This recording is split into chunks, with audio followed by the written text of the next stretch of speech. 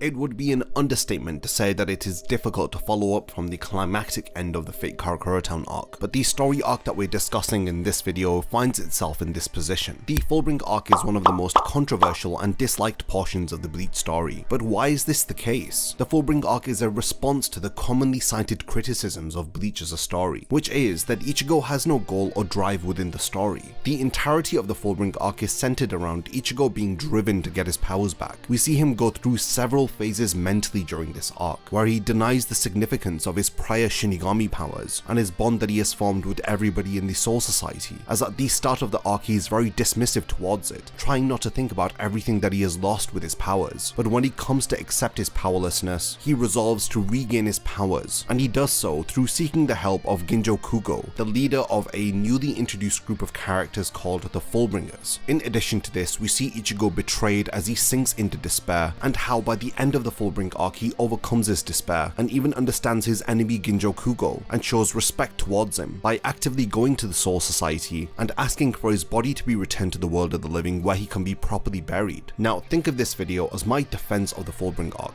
and why I believe it to be one of the most significant story portions within the entirety of the Bleach story. In my opinion, I believe it to be a very misunderstood story arc. So in this video I want to explain my perspective so that there's a solid argument against anybody who criticizes the Fullbring Arc and even go so far as to call it canon filler. So without further delay, let's begin my analysis of the Fullbring Arc or the Lost Agent Arc. The anime adaptation of the Fullbring Arc had begun in October of 2011 and had ran all the way up until March 2012. It takes place between episodes 343 to 366, running for a total of 23 canon episodes, with one filler episode being episode 355. It adapts chapters 424 to 479, which ends up being 56 chapters adapted into 23 episodes. This arc is set 17 months after the defeat of Aizen, and it follows Ichigo's life after he has lost his powers, as we follow him struggle to regain them. This arc brings us back to the start of the story, where Ichigo had stated that he had wanted to be a normal high school student, one who didn't have the ability to see ghosts, because it was all too often getting in the way of his day-to-day life. So now that he is exactly what he had wished for, how does he deal with this? Ichigo's well-defined desire to protect is in opposition to this desire to be normal, as he becomes conflicted that he cannot do anything to help his friends anymore, as it becomes apparent within the Fullbring Arc that someone or something is targeting Ichigo's friends and family, and he cannot remain powerless and do nothing about it. Now, in comparison to the Fate Karakura Town arc, the stakes here have been considerably lowered. Now, at the time of publication, nobody really knew where the Fullbring Arc was headed. With Aizen no longer in the picture, and with the climactic finale, a lot of people had felt that the Bleach story had wrapped up everything that it needed to tell. But if you pay attention to Kubo's writing, then you know that this isn't the case, and that Kubo would not end his story with Ichigo being powerless. The Fullbring Arc is a reboot of the Bleach story, and frankly, after the defeat of Aizen, a new chapter has to start. And for that to be done in a considerable way, Ichigo needed to have lost his powers, so that he returns to the state that he was in at the start of the story. Ichigo couldn't protect his friends and family against the hollow fishbone D until Rukia had shared her powers with him, and similarly Ichigo is unable to protect his friends and family from the threat of Tsukishima unless he struggles to regain his powers in the form of his Fullbring. Now, during those 17 months where Ichigo was powerless, it's made clear that Ichigo still fought to protect those who were weak, whether if this was protecting a student who was being bullied, or when he deals with a thief who had stolen Ginjo's bag right at the start of the Fullbring Arc. Prior to helping Ginjo, he does say to himself that despite the fact that he has lost his powers,